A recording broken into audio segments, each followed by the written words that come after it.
I'm having quite a busy week this week, but I just wanted to squeeze in a really quick portfolio shoot. It shouldn't take that long. One of my goals this year was to really try and push my product portfolio, and the only way I'm going to do that is by trying to do more of it. And the realistic way I could do this was to try and do at least one product shoot a month. And for me, that's quite realistic considering pre-COVID, I was out, 3-4 times a week shooting. I find quite a lot of my inspiration through Pinterest and Instagram, and I came across this image by Pack Shop Factory and I really liked it. I just thought it was simple and effective and it shouldn't take too long to try and recreate. And I also want to show how easy it is to do something like this in your flat where I currently am. And even though I'm a really big advocate of shooting in studios because having more space than less space is always better, I just want to show you it's doable in a flat.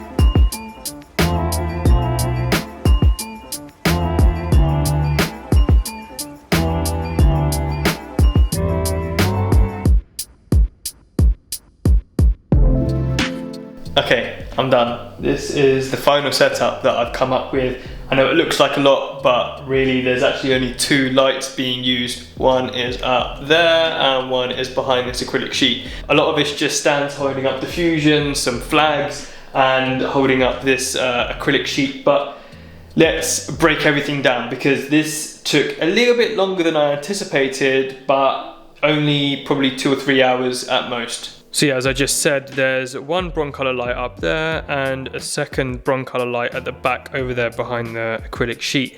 Now, to start with, we will jump over here where I was shooting from, where, well, my camera was actually set up, and I had my Manfrotto tripod with my Manfrotto geared head on it, and what I had on the tripod was my Canon R5 with my 100mm macro lens.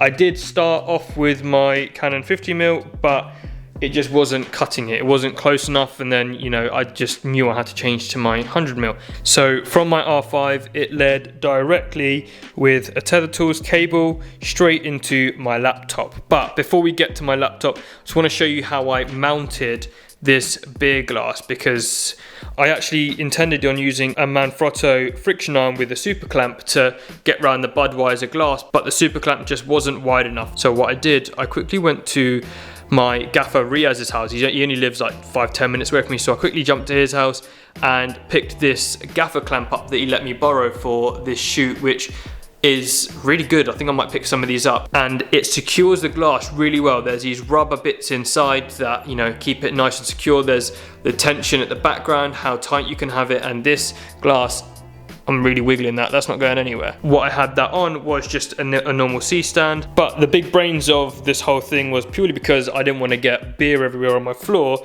I had an old protein bucket that was sitting around, so whenever the beer glass overflowed, it went straight into this bucket here, which worked a treat. Didn't get any beer on the floor, which was nice. Then let's start on the lighting. Behind this acrylic sheet here, we have this Broncolor head with a P70 and a grid attachment. And what I'll do now is very quickly turn the house lights off and turn the modeling lights on. And what you can see is with the grid, it's creating a really nice halo in this acrylic sheet. And if you haven't already, go and check out the video I did for Paul's Bakehouse, where I break down the shoot lighting on that shoot, and I go over how creating some halos and some shapes in the images can really create some separation and depth in your images to take them to the next level, really. So let's now kind of see what effect that halo light had. So what you can see here is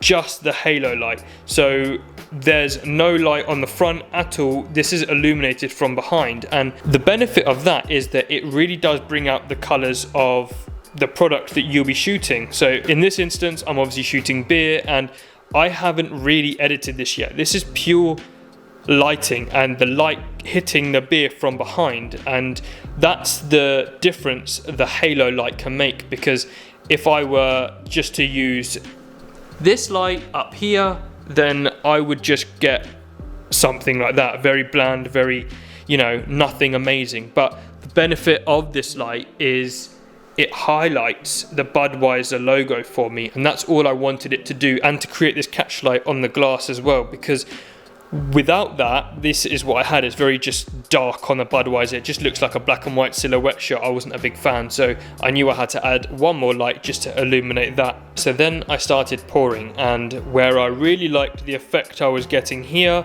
I didn't like this streak of beer falling in from the bottle, and the way I got around that was to replace the beer bottle with a Pyrex jug, and this Pyrex jug was giving me a really nice kind of, you know, stream of beer coming in. It just looks so much better than a broken up kind of stream of water like that. I just wasn't a big fan. So what I'll end up doing in post is comping these two images together. So in terms of lighting, you've got my light in the back and you've got my light at the front. So what I was getting was a lot of the reflection from this 2x2 frame in the acrylic sheet in the background, and I didn't want that, so I just flagged the light off, and that solved that. So yeah, that's kind of it. That's the setup. Like I said, I know it looks like a lot, and it is kind of a lot, but it's worth it. It's to go towards my, you know, my portfolio. And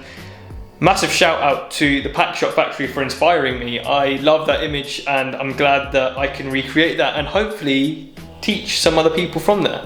But yeah, if you haven't already, please go ahead and hit subscribe and leave any questions in the comments below, because there's a lot going on here and I'm more than happy to answer any questions. Peace.